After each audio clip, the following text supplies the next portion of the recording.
Hello, this is Paul Wilkinson here. This is another video looking at the C board, a little bit of advice, a little lesson on how to get beautiful string chords and generally just beautiful chord sounds from the C board block. I'm using equator. I'm using the preset strings. I've slightly lengthened the envelope just to give me a slightly longer sustained sound on the string, but that is the standard patch that comes with the full version of equator. So I'm on my Mac as well using this. So here is the scale of C major. Let's play all the notes together. An agglomeration. There we go. Now what we'll do, we'll go through every individual note in the scale of C and see how it could fit into a chord.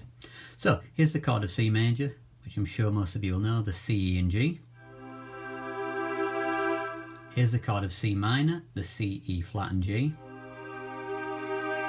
Here's the chord of C major 7. I might just push that B a bit more. Bring that note forward, it sounds beautiful on the C board. C7. And then we could have C minor 7. A much rarer chord, but still used in film music, C minor major 7. Some of the old jazz standards like My Funny Valentine and Chelsea Bridge use that chord. In fact, John Mayer uses it really beautifully in a tune of his called Stop This Train, just in the bridge. So it is a lovely chord. Anyway, so there we had our basic chords. Now let's have a look at the chord of C with the second note, which is the D. So let's add the D to the C chord.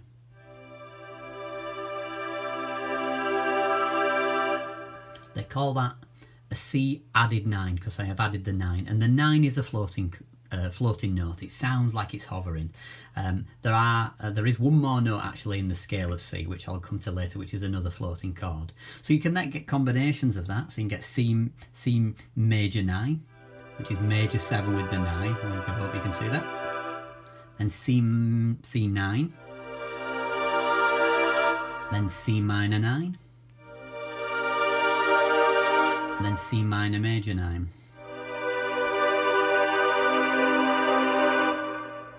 Okay, so we can't do anything with the E because we've included the C, we've included the D. We can't do the E because we've already included it. The F, in jazz harmony and in all harmony books, classical harmony as well, you'll often call the F the avoid note. Have a listen to it. It creates some tension there. I don't want to go down that route today on this video, but that's to do with the overtone series. So if you find that interesting, have a look at the overtone scale and the overtone sequence, so you can see the series on that. And you can Google that and find that out a little bit more. And you'll find that often musicians will then sharpen this note to the F sharp. So instead of using the F there, they then substitute that for an F sharp, which is really interesting. Let me just show you that in an example. I'm going to play C, E, G, B, D and F sharp on top. Have a listen.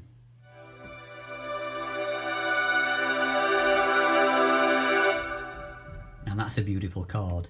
So that is a C major 9 sharp 11 is the title of that chord. So I had a major 7 and the 9 and F sharp at the top.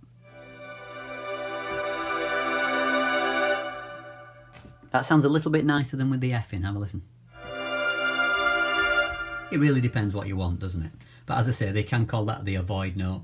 And you also find that that F sharp also forms part of what is called the overtone scale. So again, I'm not going to go down that today, but you have a look at that online. That includes an F sharp and a B flat in the C major scale. So that covers that, the F sharp. Then when we get to the G, we've already got the G in a C triad, so there's not much more we can do with that. The A is called the sixth. So if I just play a C with the A, we get a chord of C6. Another common way of calling this is a C6-9 to have the 6 and the 9. This is a nice chord as well. Very much a 1940s chord, really.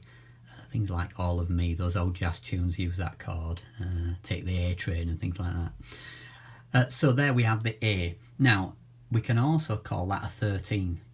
That is when you add the 7 and the 6 together. So here we have, let me just get this a nice voice in for this. So let's just do this for you. So I've now got the B flat and the A at the top. Now listen to this. So that's a C13, because we've got the 6 and the 7, they add up to 13. The C triad's down there, and the 7's there, and the 6 is there. I could also put the 9 in there as well, if I don't catch those notes in the middle. So that's the C9 with the 13.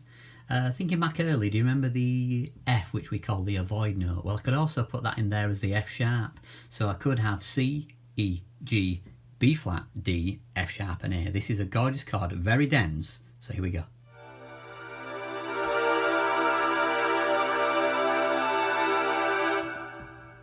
So at that point we've really included every single note from the scale of C. We've just taken the F to the F sharp, which can give us a Lydian sound, which is a sharpened fourth sound, which is very common.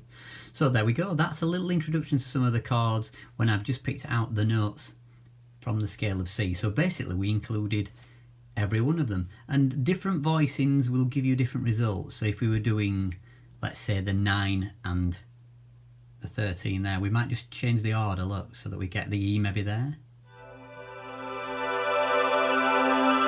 So swapping the order of the voicings round is really interesting as well. Just one more thing, let's stack the chords up on fourths instead. So the distance of a fourth, which is in intervals 1, 2, 3, 4, 5, 6, if you're counting in semitones, 1, 2, 3, 4, 5, 6.